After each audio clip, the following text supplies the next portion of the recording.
নমস্কার জানাই সকলকে। আশা করি আপনারা সকলে ভালো আছেন। আজ হলো মহাশিবরাত্রি। ছোটবেলা থেকেই আমি এই ব্রত পালন করে থাকি।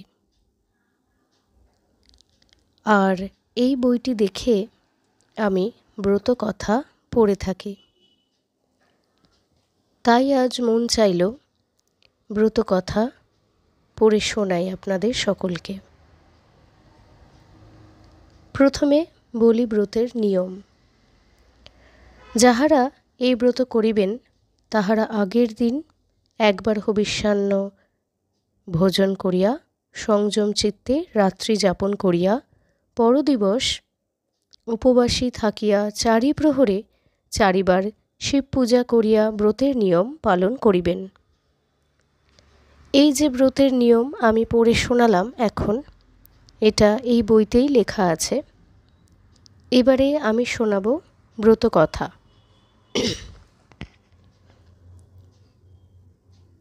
রত্নরাজি বিমণ্ডিত সিদ্ধচারণ ও গন্ধর্বগণ সেবিত কৈলাস শিখরে হর পার্বতী সুখে কথোপকথন করিতেছিলেন।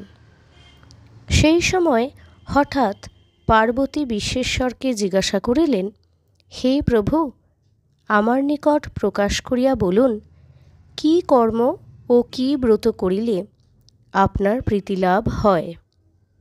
কারণ আপনি ত্রিগুণাতীত, ধর্ম, কর্ম, কাম, মোক্ষ চতুর্বর্গ ফলদাতা।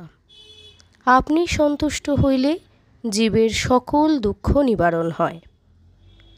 পার্বতীর এ কথা শ্রবণ করিয়া মহাদেব কহিলেন, হে সতী, ফাল্গুন মাসের কৃষ্ণপক্ষীয় চতুর্দশী তিথির ঘোর অন্ধকার রাত্রিকে শিবরাত্রি কহে।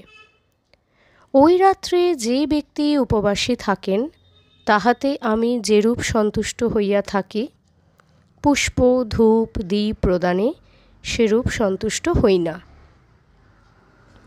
শিবরাত্রির পূর্বদিবস স্নান ও নিত্যকর্ম সমাপন পূর্বক হবিষ্যান্ন গ্রহণপূর্বক অবস্থান করিবে।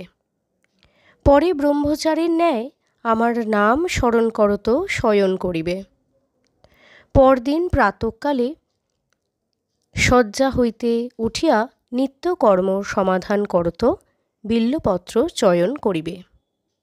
কারণ বিল্বপত্র দ্বারা পূজা করিলে আমি অত্যন্ত সন্তুষ্ট হই।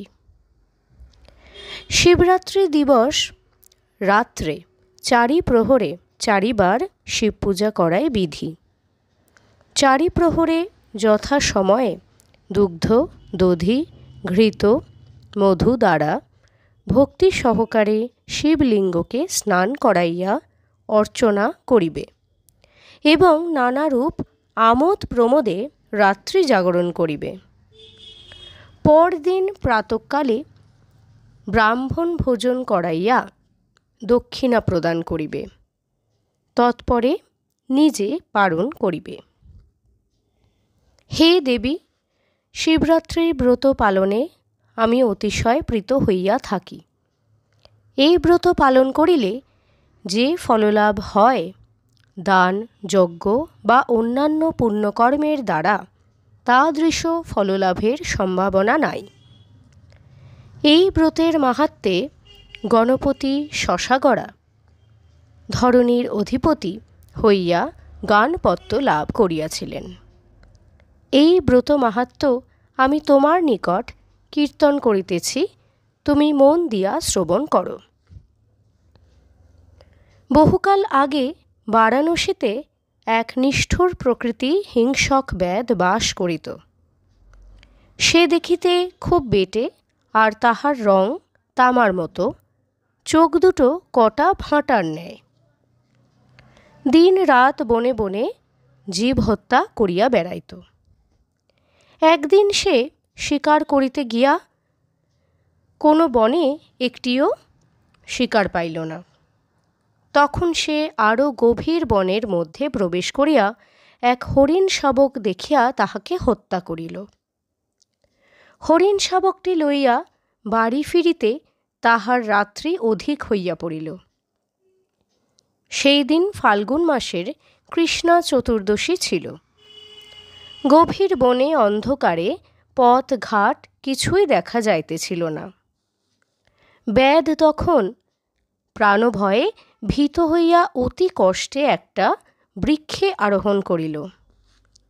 সেটি বিল্ববৃক্ষ ছিল। ব্যাধ সেই বৃক্ষ শাখায় মৃত হরিণ শাবকটিকে বন্ধন করিয়া নিজেকেও একটি শাখায় বন্ধন করিয়া রাত্রি যাপন করিতে লাগিল।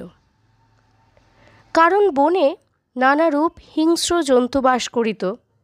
যদি সে নিদ্রার ঘোরে ভূমিতলে পড়িয়া যায়, তারা সারাদিন কিছু খাওয়া হয় নাই, জলও এক বিন্দু স্পর্শ করে নাই, বাড়িতে স্ত্রীরও আহার হয় নাই। এইসব চিন্তা করিতে করিতে ক্ষুধার জ্বালায় তাহার চোখে জল আসিল। সেই জলসহ একটি শুদ্ধ বিল্বপত্র নিম্নে পতিত হইল। ওই বৃক্ষতলে একটি বহুকালের শিবলিঙ্গ ছিল। তাহার মাথার উপর ব্যাধের চোখের জল ও শুষ্ক বিল্বপত্র পতিত হওয়ায় প্রকারান্তরে ব্যাধের শিব চতুর্দশী ব্রত পালন করা হইল। কিন্তু ব্যাধ ইহার কিছুই জানিল না। সকাল হইলে ব্যাধ মরা হরিণটা লইয়া বাড়ি চলিল। বাড়ি আসিয়া সে স্ত্রীকে রান্না করিতে বলিয়া নদীতে স্নান করিতে গেল। স্নান করিয়া যখন বাড়ি আসিতেছে, তখন পথে এক অতিথির সঙ্গে দেখা হইল। অতিথি ব্যাধের কাছে খাইতে চাহিল। ব্যাধ তাহার সঙ্গে করিয়া বাড়ি লইয়া আসিল তাহাকে। তাহার পর অতিথিকে পেট ভরিয়া খাওয়াইয়া পরে নিজেও খাইল। সেই অতিথিকে খাওয়াইতে তাহার শিব চতুর্দশী ব্রতের পূর্ণ ফল হইল। কিছুদিন পরে ব্যাধের মৃত্যুকাল উপস্থিত হইল। যমদূতগণ ব্যাধের মৃত্যুকাল উপস্থিত হইতে তাহাকে বন্ধন করিয়া যমালয়ে লইয়া যাইবার জন্য উদ্যত হইল। সেই সময় আমার দূতগণ গিয়া তাহাদিগকে বাধা দিল এবং বলিল, আমরা ব্যাধকে কৈলাসে লইয়া যাইব। যমদূতগণ ব্যাধকে ছাড়িয়া দিতে চাহিল।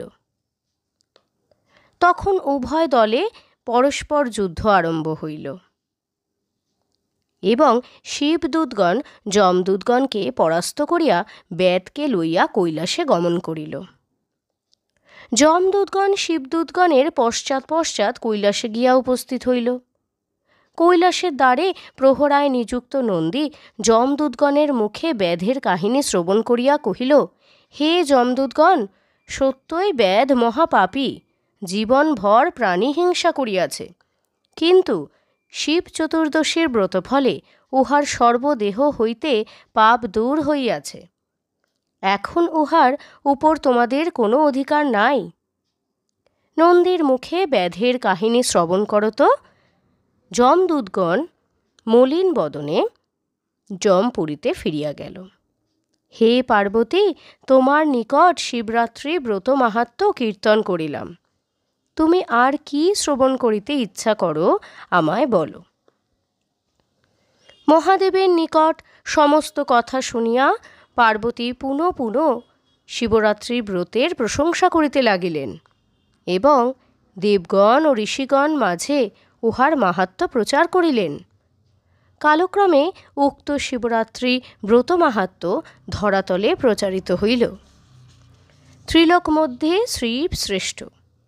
যজ্ঞের মধ্যে যেমন অশ্বমেধ, সমস্ত ব্রতের মধ্যে শিবরাত্রি ব্রত সর্বশ্রেষ্ঠ ব্রত, এ বিষয়ে আর কোনো সন্দেহ নাই। ব্রতের পরদিবস নিম্ন মন্ত্র পাঠ করত পালন করিতে হয়।